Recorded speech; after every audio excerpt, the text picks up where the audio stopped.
मेरे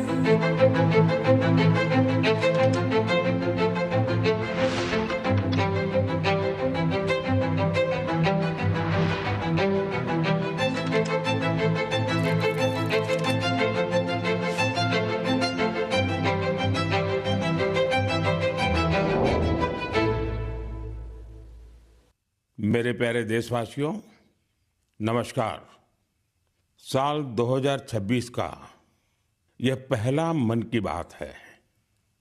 कल 26 जनवरी को हम सभी गणतंत्र दिवस का पर्व मनाएंगे।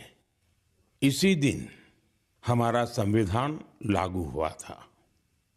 26 जनवरी का ये दिन हमें अपने संविधान निर्माताओं को नमन करने का अवसर देता है। आज 25 जनवरी का दिन भी बहुत अहम है।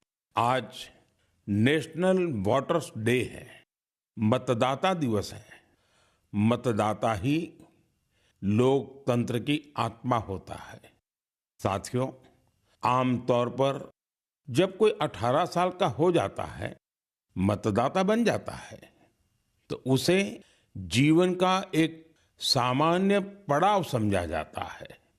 लेकिन दरअसल ये अवसर किसी भी भारतीय के जीवन का बहुत बड़ा माइलस्टोन होता है। इसलिए बहुत जरूरी है कि हम देश में वोटर बनने का, मतदाता बनने का उत्सव मनाएं। जैसे हम जन्मदिन पर शुभकामनाएं देते हैं और उसे सेलिब्रेट करते हैं, ठीक वैसे ही जब भी कोई युवा पहली बार मतदाता बने तो पूरा मोहल्ला, गांव या फिर शहर एकजुट होकर उसका अभिनंदन करें और मिठाइयां बांटी जाए। इससे लोगों में वोटिंग के प्रति जागरूकता बढ़ेगी। इसके साथ ही यह भावना और सशक्त होगी कि एक वोटर होना कितना मायने रखता है। साथियों, देश में जो भी लोग चुनावी प्रक्रिया से जुड़े रहते हैं, जो हमारे लोकतंत्र को जीवंत बनाए रखने के लिए जमीनी स्तर पर काम करते हैं, मैं उन सभी की बहुत सराहना करना चाहूंगा। आज मतदाता दिवस पर मैं अपने युवा साथियों से फिर आग्रह करूंगा कि वे 18 साल का होने पर वोटर के रूप में खुद को जरूर रजिस्टर करें। संविधान ने हर नागरिक से जिस कर्तव्य भावना के पालन की अपेक्षा रखी है, इससे वो अपेक्षा भी पूरी होगी और भारत का लोकतंत्र भी मजबूत होगा। मेरे प्यारे देशवासियों, इन दिनों मैं सोशल मीडिया पर एक इंटरेस्टिंग ट्रेंड देख रहा हूं। लोग साल 2016 की अपनी यादों को फिर से ताजा कर रहे हैं। उसी भावना के साथ आज मैं भी आपके साथ अपनी एक मेमोरी को शेयर करना चाहता हूं। 10 साल पहले जनवरी 2016 में हमने एक एम्बिशियस जर्नी की शुरुआत की थी। तब हमें इस बात का एहसास था कि भले ही एक छोटा क्यों न हो, लेकिन ये युवा पीढ़ी के लिए, देश के फ्यूचर के लिए काफी अहम है। तब कुछ लोग ये समझ ही नहीं पाए थे कि आखिर है क्या। साथियों, मैं जिस जर्नी की बात कर रहा हूं वह है स्टार्टअप इंडिया की जर्नी। इस अद्भुत जर्नी के हीरो हमारे युवा साथी हैं। अपने कंफर्ट जोन से बाहर निकलकर उन्होंने जो इनोवेशन किए वो इतिहास में दर्ज हो रहे हैं। साथियों, भारत में आज दुनिया का तीसरा सबसे बड़ा स्टार्टअप इकोसिस्टम बन चुका है। ये स्टार्टअप्स लीग से हटके हैं। आज वे ऐसे सेक्टर्स में काम कर रहे हैं जिनके बारे में 10 साल पहले तक कल्पना भी नहीं की जा सकती थी। AI, space, nuclear energy, semiconductors, mobility, green hydrogen, biotechnology, आप नाम लीजिए और कोई ना कोई भारतीय स्टार्टअप उस सेक्टर में काम करते हुए दिख जाएगा। मैं अपने उन सभी युवा साथियों को सैल्यूट करता हूं जो किसी न किसी स्टार्टअप से जुड़े हैं या फिर अपना स्टार्टअप शुरू करना चाहते हैं। साथियों, आज मन की बात के माध्यम से मैं देशवासियों, विशेषकर इंडस्ट्री और स्टार्टअप से जुड़े युवाओं से एक आग्रह जरूर करना चाहता हूं। भारत की इकोनॉमी तेजी से आगे बढ़ रही है। भारत पर दुनिया की नजरें हैं। ऐसे समय में हम सब पर एक बहुत बड़ी जिम्मेदारी भी है। वो जिम्मेदारी है क्वालिटी पर जोर देने की। होती है, चलती है, चल जाएगा, ये युग चला गया। आइए इस वर्ष हम पूरी ताकत से क्वालिटी को प्राथमिकता दें। हम सबका एक ही मंत्र हो, क्वालिटी, क्वालिटी और सिर्फ क्वालिटी। कल से आज बेहतर क्वालिटी। हम जो भी मैन्युफैक्चर कर रहे हैं उसकी क्वालिटी को बेहतर बनाने का संकल्प लें। चाहे हमारे टेक्सटाइल हो, टेक्नोलॉजी हो या फिर electronics, even packaging. Indian product का मतलब ही बन जाए टॉप क्वालिटी। आइए एक्सीलेंस को हम अपना बेंचमार्क बनाएं। हम संकल्प लें, क्वालिटी में न कोई कमी होगी, न क्वालिटी से कोई समझौता होगा। और मैंने तो लाल किले से कहा था, जीरो डिफेक्ट, जीरो इफेक्ट। ऐसा करके ही हम विकसित भारत की यात्रा को तेजी से आगे ले जा पाएंगे। मेरे प्यारे देशवासियों, हमारे देश के लोग बहुत इनोवेटिव है। समस्याओं का समाधान ढूंढना हमारे देशवासियों के स्वभाव में है। कुछ लोग ये काम स्टार्टअप्स के जरिए करते हैं, तो कुछ लोग समाज की सामूहिक शक्ति से रास्ता निकालने का प्रयास करते हैं। ऐसा ही एक प्रयास उत्तर प्रदेश के आजमगढ़ में सामने आया है। यहां से होकर गुजरने वाली तमसा नदी को लोगों ने नया जीवन दिया है।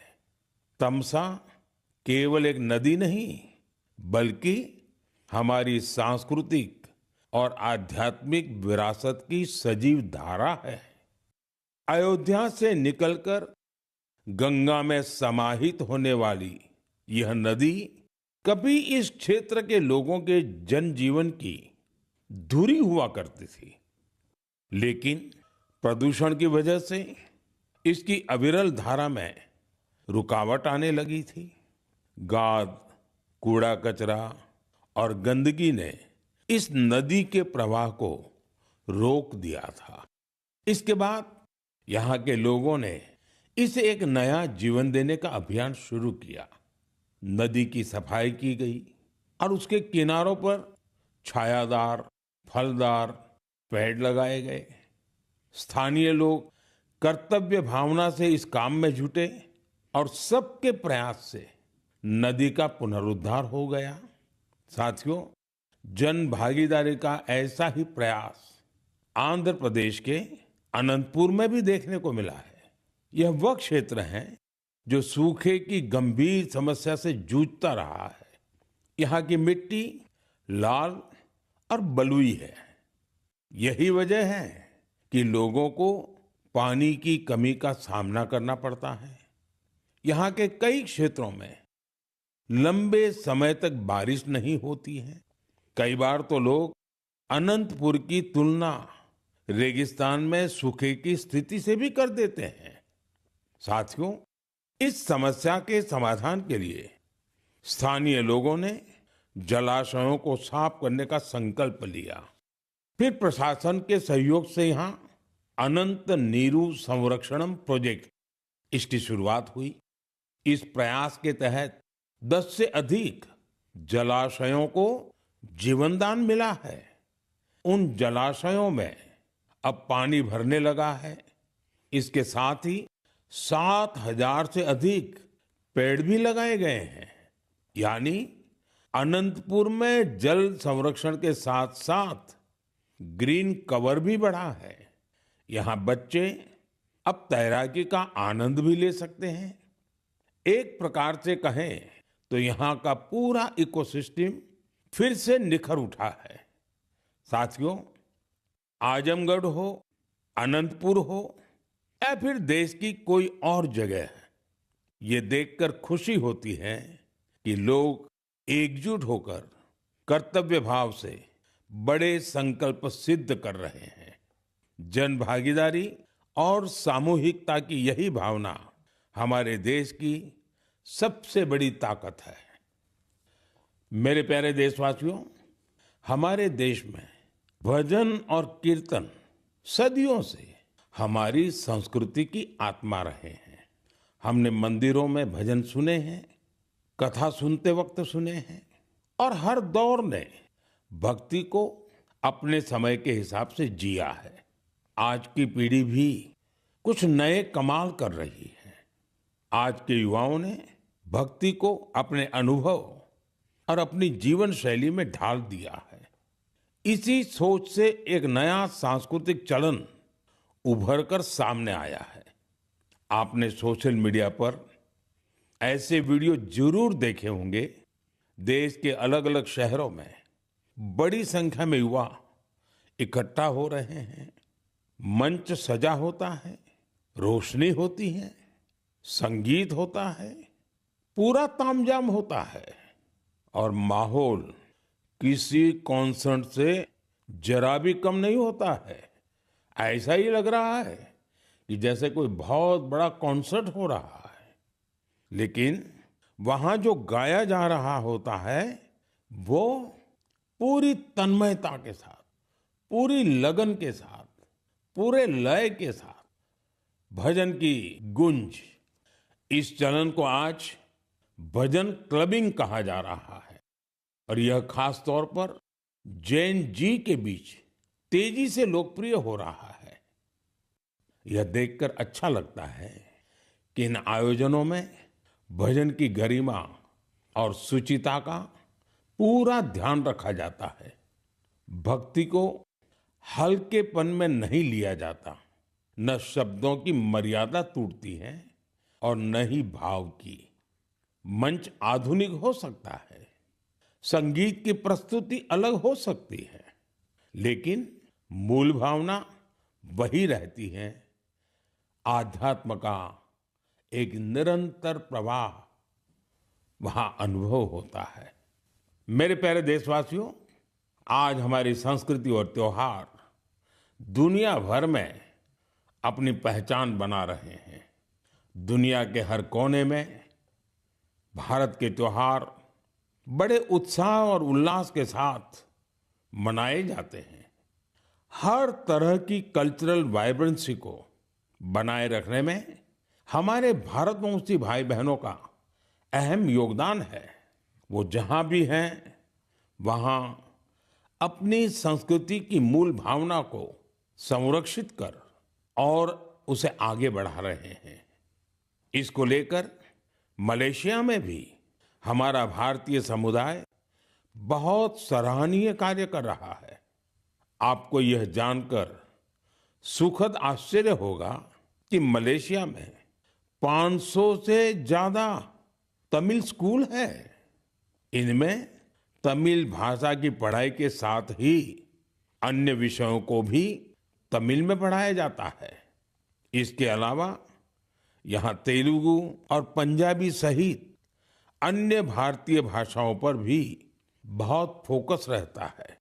साथियों, भारत और मलेशिया के बीच ऐतिहासिक और सांस्कृतिक संबंधों को मजबूत करने में एक सोसाइटी की बड़ी भूमिका है। इसका नाम है मलेशिया इंडिया हेरिटेज सोसाइटी। अलग अलग कार्यक्रमों के साथ ही यह संस्था एक हेरिटेज वॉक का भी आयोजन करती है।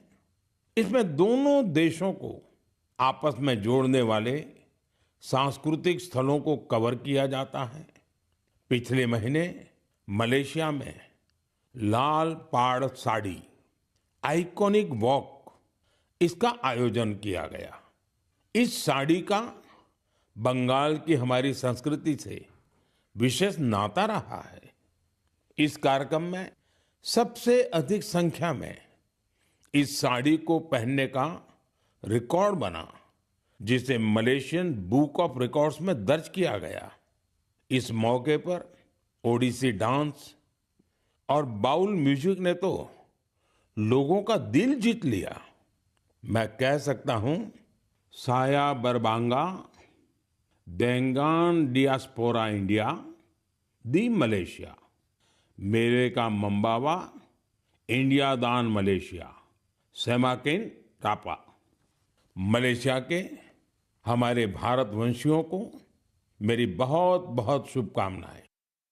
मेरे प्यारे देशवासियों, हम भारत के किसी भी हिस्से में चले जाएं, वहां हमें कुछ न कुछ असाधारण, अभूतपूर्व होते हुए जरूर दिख जाता है।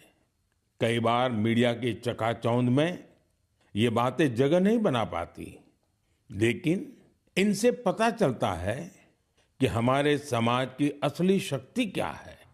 इनसे हमारे उन वैल्यू सिस्टम्स की भी झलक मिलती है जिनमें एकजुटता की भावना सर्वोपरि है।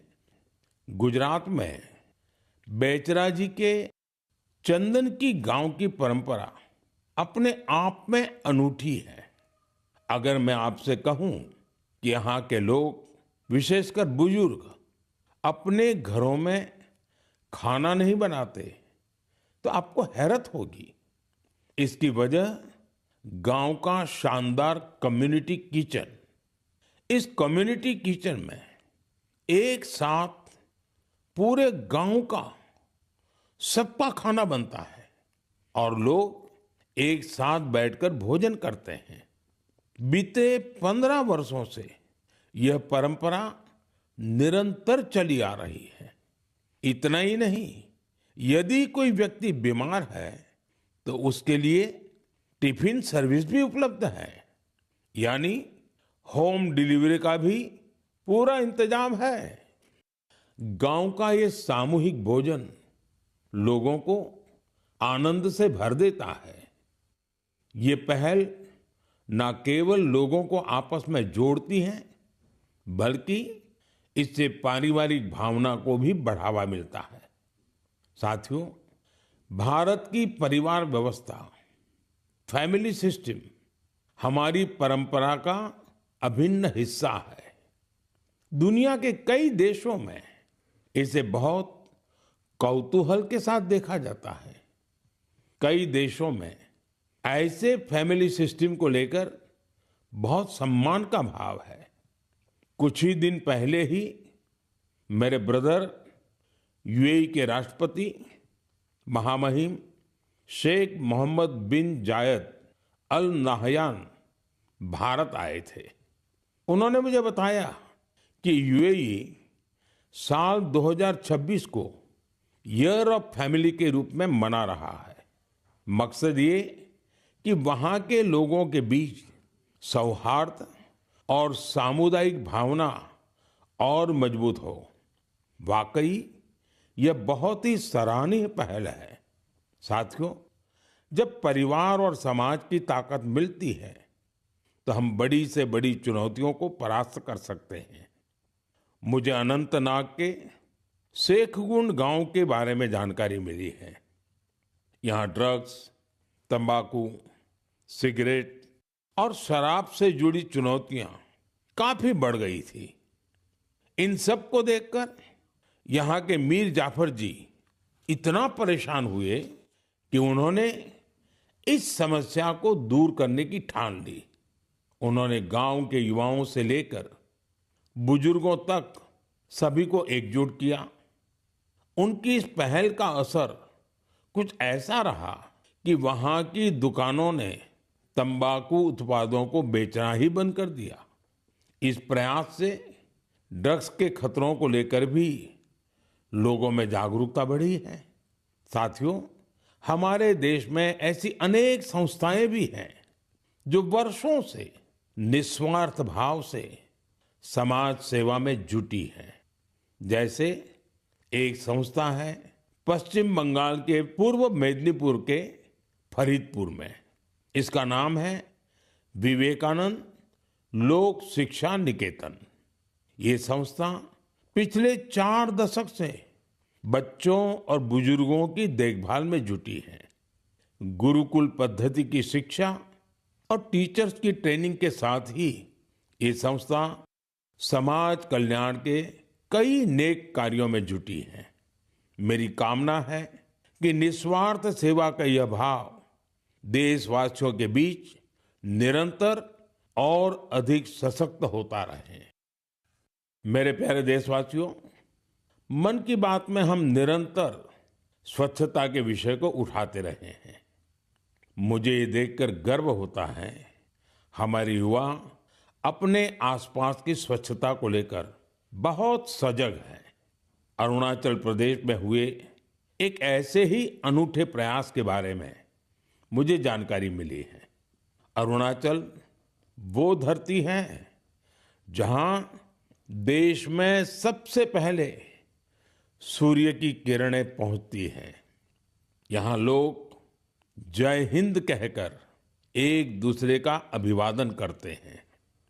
यहाँ ईटानगर में युवाओं का समूह उन हिस्सों की सफाई के लिए एकजुट हुआ जिन पर ज्यादा ध्यान देने की जरूरत थी। इन युवाओं ने अलग अलग शहरों में सार्वजनिक स्थलों की साफ सफाई को अपना मिशन बना लिया। इसके बाद ईटानगर, नाहरलागुन, दोईमुख, सेप्पा, पालिन और पासीघाट, वहां भी ये अभियान चलाया गया। ये युवा अब तक करीब 11 लाख किलो से अधिक कचरे की सफाई कर चुके हैं। सोचिए दोस्तों, नौजवानों ने मिलकर के 11 लाख किलो कूड़ा कचरा हटाया। साथियों, एक और उदाहरण असम का है। असम के नागांव में वहां की पुरानी गलियों से लोग भावनात्मक रूप से जुड़े हैं। यहाँ कुछ लोगों ने अपनी गलियों को मिलकर साफ करने का संकल्प लिया। धीरे धीरे उनके साथ और लोग जुड़ते गए। इस तरह एक ऐसी टीम तैयार हो गई जिसने गलियों से बहुत सारा कचरा हटा दिया। साथियों, ऐसा ही एक प्रयास बेंगलुरु में हो रहा है। बेंगलुरु में सोफा वेस्ट एक बड़ी समस्या बनकर सामने आया है। इसलिए कुछ प्रोफेशनल्स एकजुट होकर इस इश्यू को अपने तरीके से सॉल्व कर रहे हैं। साथियों, आज कई शहरों में ऐसी टीमें हैं जो लैंडफिल वेस्ट की रिसाइकलिंग में जुटी हैं। चेन्नई में ऐसी ही एक टीम ने बहुत बेहतरीन काम किया है। ऐसे उदाहरणों से पता चलता है कि स्वच्छता से जुड़ा हर प्रयास कितना अहम है। हमें स्वच्छता के लिए व्यक्तिगत तौर पर या फिर टीम के तौर पर अपने प्रयास बढ़ाने होंगे, तभी हमारे शहर और बेहतर बनेंगे। मेरे प्यारे देशवासियों, जब पर्यावरण संरक्षण की बात होती है तो अक्सर हमारे मन में बड़ी योजनाएं, बड़े अभियान और बड़े बड़े संगठन की बातें आती हैं। लेकिन कई बार बदलाव की शुरुआत बहुत साधारण तरीके से होती है। एक व्यक्ति से, एक इलाके से, एक कदम से, और लगातार की गई छोटी छोटी कोशिशों से भी बड़े बदलाव आते हैं। पश्चिम बंगाल के कूच बिहार के रहने वाले बेनोय दास जी का प्रयास इसी का उदाहरण है। पिछले कई वर्षों से उन्होंने अपने जिले को हरा भरा बनाने का काम अकेले दम पर किया है। बेनोय दास जी ने हजारों पेड़ लगाए हैं। कई बार पौधे खरीदने से लेकर उन्हें लगाने और देखभाल करने के सारा खर्च खुद ने उठाया है। जहां जरूरत पड़ी वहां स्थानीय लोगों, छात्रों और नगर निकायों के साथ मिलकर काम किया। उनके प्रयासों से सड़कों के किनारे हरियाली और बढ़ गई है। साथियों, मध्य प्रदेश में पन्ना जिले के जगदीश प्रसाद आहिरवार जी, उनका प्रयास भी बहुत ही सराहनीय है। वो जंगल में बीट गार्ड के रूप में अपनी सेवाएं देते हैं। एक बार गश्त के दौरान उन्होंने महसूस किया कि जंगल में मौजूद कई औषधीय पौधों की जानकारी कहीं भी व्यवस्थित रूप से दर्ज नहीं है। जगदीश जी ये जानकारी अगली पीढ़ी तक पहुंचाना चाहते थे। इसलिए उन्होंने औषधीय पौधों की पहचान करना और उनका रिकॉर्ड बनाना शुरू किया। उन्होंने 125 से ज्यादा औषधीय पौधों की पहचान की। हर पौधे की तस्वीर, नाम, उपयोग और मिलने के स्थान की जानकारी जुटाई। उनकी जुटाई गई जानकारी को वन विभाग ने संकलित किया और किताब के रूप में प्रकाशित भी किया। इस किताब में दी गई जानकारी अब रिसर्चर, छात्रों और वन अधिकारियों के बहुत काम आ रही है।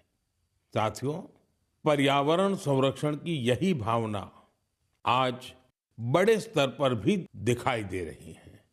इसी सोच के साथ देश भर में एक पेड़ मां के नाम अभियान चलाया जा रहा है। इस अभियान से आज करोड़ों लोग जुड़ चुके हैं।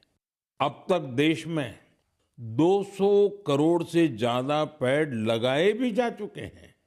ये बताता है कि पर्यावरण संरक्षण को लेकर अब लोग ज्यादा जागरूक हैं और किसी न किसी रूप में अपना योगदान देना चाहते हैं। मेरे प्यारे देशवासियों, मैं आप सभी की एक और बात के लिए बहुत सराहना करना चाहता हूं। वजह है मिलेट्स, यानी श्री अन्न। मुझे ये देखकर खुशी है कि श्री अन्न के प्रति देश के लोगों का लगाव निरंतर बढ़ रहा है। वैसे तो हमने 2023 को मिलेट ईयर घोषित किया था, लेकिन आज 3 साल बाद भी इसको लेकर देश और दुनिया में जो पैशन और कमिटमेंट है वो बहुत उत्साहित करने वाला है। साथियों, तमिलनाडु के कल्लकुरिची जिले में महिला किसानों का एक समूह प्रेरणा स्रोत बन गया है। यहाँ के पेरिया पालयम मिलेट एफपीसी से लगभग 800 महिला किसान जुड़ी हैं। मिलेट्स की बढ़ती लोकप्रियता को देखते हुए इन महिलाओं ने मिलेट प्रोसेसिंग यूनिट की स्थापना की। अब वो मिलेट से बने उत्पादों को सीधे बाजार तक पहुंचा रही हैं। साथियों, राजस्थान के रामसर में भी किसान श्री अन्न को लेकर इनोवेशन कर रहे हैं। यहाँ के Ramsar organic farmer producer company से 900 से अधिक किसान जुड़े हैं। ये किसान मुख्य रूप से बाजरे की खेती करते हैं। यहाँ बाजरे को प्रोसेस करके रेडी टू ईट लड्डू तैयार किया जाता है। इसकी बाजार में बड़ी मांग है। इतना ही नहीं साथियों, मुझे तो ये जानकर खुशी होती है आजकल कई मंदिर ऐसे हैं जो अपने प्रसाद में सिर्फ मिलेट्स का उपयोग करते हैं। मैं उन मंदिर के सभी व्यवस्थापकों का हृदय से अभिनंदन करता हूं उनकी इस पहल के लिए। साथियों, मिलेट्स श्री अन्न से अन्नदाताओं की कमाई बढ़ने के साथ ही लोगों की हेल्थ में भी सुधार की गारंटी बनता जा रहा है। मिलेट्स पोषण से भरपूर होते हैं, सुपर फूड होते हैं। हमारे देश में सर्दियों का मौसम तो खान पान के लिए बहुत ही अच्छा माना जाता है। ऐसे में इन दिनों हमें श्री अन्न का सेवन जरूर करना चाहिए। मेरे प्यारे देशवासियों, मन की बात में हमें एक बार फिर कई अलग अलग विषयों पर चर्चा करने का अवसर मिला। ये कार्यक्रम हम सभी को अपने देश की उपलब्धियों को महसूस करने और सेलिब्रेट करने का अवसर देता है। फरवरी में ऐसा ही एक और अवसर आ रहा है। अगले महीने इंडिया एआई इम्पैक्ट समिट होने जा रही है। इस समिट में दुनिया भर से, विशेषकर टेक्नोलॉजी के क्षेत्र से जुड़े एक्सपर्ट भारत आएंगे। यह सम्मेलन एआई की दुनिया में भारत की प्रगति और उपलब्धियों को भी सामने लाएगा। मैं इसमें शामिल होने वाले हर किसी का हृदय से अभिनंदन करता हूं। अगले महीने मन की बात में इंडिया एआई इम्पैक्ट समिट पर हम जरूर बात करेंगे। देशवासियों की कुछ अन्य उपलब्धियों की भी चर्चा करेंगे। तब तक के लिए मुझे मन की बात में विदा दीजिए। कल के गणतंत्र दिवस के लिए एक बार फिर आप सभी को मेरी बहुत बहुत शुभकामनाएं।